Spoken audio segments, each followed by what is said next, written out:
সুরের ঝর্ণাধারা ছুড়ুক পৃথিবী জুড়ে। সঙ্গীত প্রায় প্রত্যেকেরই পছন্দের। শনিবার বিশ্ব সঙ্গীত দিবস, আর এই উপলক্ষে চারিদিকে পালিত হচ্ছে বিশ্ব সঙ্গীত দিবসের অনুষ্ঠান। কিন্তু এই দিবস সম্পর্কে তার জানা নেই বিশেষ কিছুই, অথচ লোকসঙ্গীতের সুর ও ছন্দ তার গলায় একেবারে বাঁধা রয়েছে। গেরুয়া বসন পরে গলায় পশ্চিমবঙ্গ রাজ্য সরকারের লোকশিল্পীর কাজ।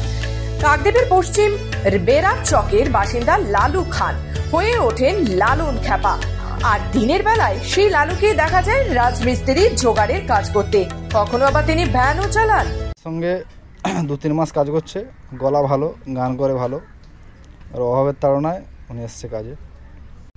হ্যাঁ, আমরা এমনি ইউটিউবে দেখেছি গান। হ্যাঁ, মাঝে মধ্যে গান করে, তো ভালো লাগে, গান গলা ভালো।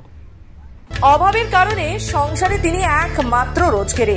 তার পরিবারে রয়েছে স্ত্রী ও 2 সন্তান। সম্প্রতি বাংলা আবাস যোজনার টাকায় ঘর তৈরি হয়েছে, সেই ঘরের মধ্যেই রয়েছে তার লোকসঙ্গীতের বিভিন্ন বাদ্যযন্ত্র। জানা গেছে খুব ছোটবেলা থেকেই লালু লোকসঙ্গীত গাইতেন।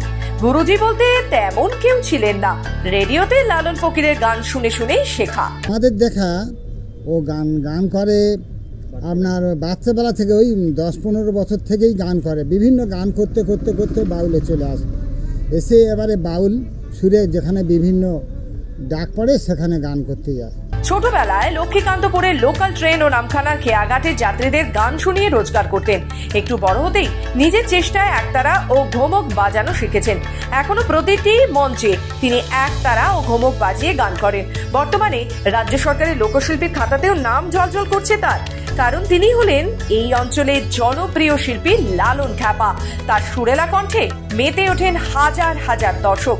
শান্তিনিকেতনে পৌষ মেলা সহ বিভিন্ন এলাকায় গিয়েও তিনি গান গেয়েছেন, এমনকি সংবর্ধনাও পেয়েছেন। আমি বিশ্ব দিবস এবং শিল্পী দিবস কিছু বুঝি না, কিন্তু আমি গান আমার ধ্যান জ্ঞান, গানই আমার স্বর্গ এবং গানই আমার প্রাণ, গান আমার জীবন। এমনিতে আমি ছোটোবেলা থেকে নদীর ধারে, নৌকো, বাসে, ট্রামে অনেক ছোটোবেলা থেকে গান গেয়ে গিয়ে মানুষ হয়েছি। অনেক কষ্টে জীবন এখনও পর্যন্ত। তো এখন বর্তমানে রাজ্য সরকারের একটা প্রকল্পের মধ্যে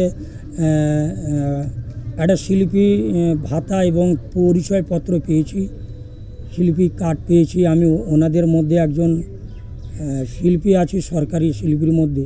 কিন্তু যখন আমার পাবলিক প্রোগ্রাম না থাকে তখন ওভাবে তারও নয়, তখন আমি পা ভ্যান চালাই, জোগাড়ের লেবারগিরি করি, এই করে আমার জীবন কেটে চলেছে। বিশ্ব সঙ্গীত দিবসে তার জন্য রইল খবর বাংলার পক্ষ থেকে অসংখ্য শুভেচ্ছা। দীর্ঘজীবী হোক লালুর সুরের মূর্ছনা।